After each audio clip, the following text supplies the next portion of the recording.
If I have 5,000 ounces of gold in my warehouse, I will sell 5,000 ounces on COMEX. I'll sell it short. Now, it's a covered short because I have the metal behind it. I sell 5,000 ounces on paper. If the price goes down by $100 an ounce, and when you look at the amount of central bank buying that we've seen this year, which is exceeding just about any time in history, you look at the central banks, they bought more gold over the last 2 years than any time in history, and that is continuing.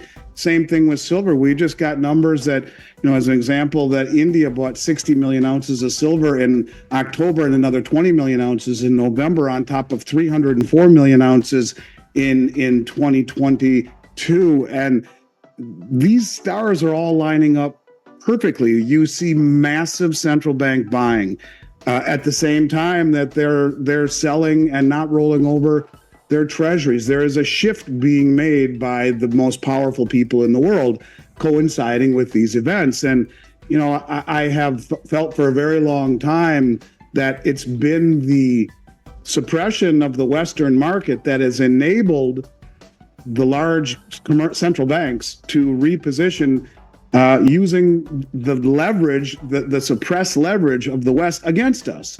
In other words, they're using the manipulated price to accumulate massive amounts of gold and silver, and we're seeing that. The COMEX exchange was designed originally to offset risk. That was the reason it was designed. For example, a farmer who plants a field of wheat in the spring and wants to harvest, of course, in the fall, but in the interim, you have all sorts of variables. It could be a bumper crop, could be a rough year. You could have, pests that eat at your crop, or it could rain all the time, or maybe not enough. And so the futures market said, listen, we'll pair up the farmer and the baker, as an example. The baker needs the wheat to make his bread, and the farmer needs to sell his wheat in order to pay for his life. So, in other words, the farmer plants the crop and then sells his production forward into the marketplace, where the baker says, I'll buy that wheat from you in 6 months, and here's what I'm willing to pay, and here's what I'm willing to sell it at. And it offsets risk. So now the farmer doesn't have to worry about selling his crop at the end of the year. He has a price he's happy for, and the baker knows he doesn't have to worry about getting wheat at the end of in the fall, because he's happy he bought it at a price. Well, that was what it was designed for, and the way that we use it as a metals company, if I have 5,000 ounces of gold in my warehouse, I will sell 5,000 ounces on COMEX. I'll sell it short. Now, it's a covered short because I have the metal behind it. It's not a naked short where I'm a commercial bank with gazillions of dollars and just sell to create a perception of reality. We'll get to that. But what it basically is this. So I have 5,000 ounces in my warehouse. I sell 5,000 ounces on paper. If the price goes down by $100 an ounce, I'm down $500,000 in my inventory. 5,000 ounces at $100 a piece. That's $500,000 I'm out in my physical holdings. But what I sold short on COMEX goes up commensurately. I'm market neutral. They offset one another. It is a way for me to offset my risk and not to speculate. Now, I asked my head trader, I don't know, might have been 6 weeks ago now already, but you'll get the point. I said to him, Ryan, what does it cost for us to control one COMEX gold contract? One COMEX gold contract is 100 ounces of gold, paper form of gold. So you're talking $200,000 plus. And he said, well, the trade costs us just a few bucks, but we have to have roughly $7,000 in our margin account. That's it. So if the price never goes against you, you don't get a margin call. So I have $7,000 in my margin account. I can control $200,000 worth of gold. Well, what if I'm a commercial bank or a central bank with 500 million in my margin account? I have $500 million in my margin account. I now control $15 billion worth of notional gold and silver contracts. And they don't need to have the gold backing it because they have the deepest pockets.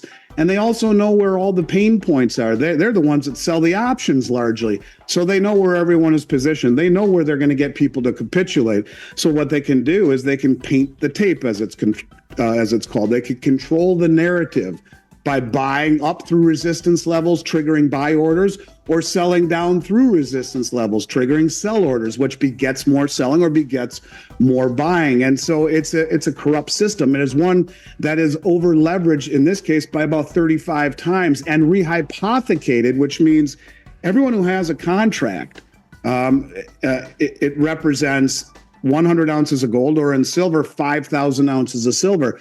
Now, I haven't looked at the gold lately, but just the other day I was looking at the silver positioning, and in the registered category on COMEX, that's the category where the bars that are supposedly backing the contracts are available for delivery. It was rehypothecated 1,490%. In other words, 1,500%. In other words, there's 15 times more contracts than there are bars backing them.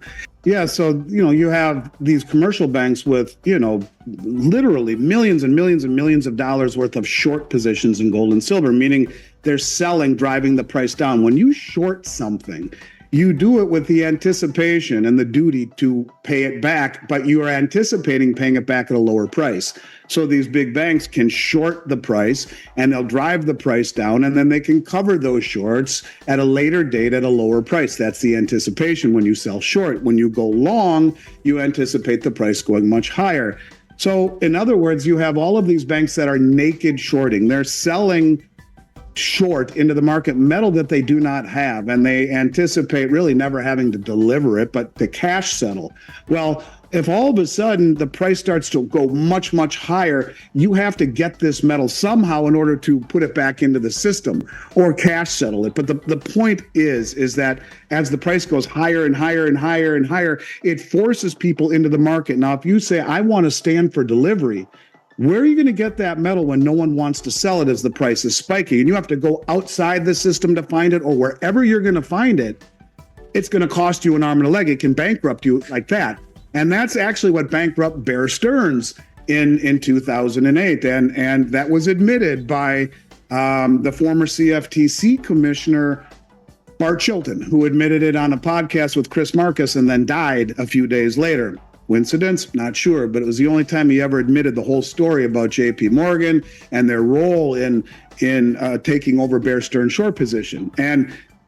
But the point is they were massively short on silver, and it went from $12 to $21. It put them out of business. They couldn't cover it, and bang, they went out of business because of that leverage. So when the price starts to move against you very, very quickly, you have to come up with that product or cover it with cash if you're lucky enough, but it can move up so fast that it can, in very, very short period of time, as everyone's covering, which means buying it, really, in essence, is what it means. You're buying the metal back to make your position whole.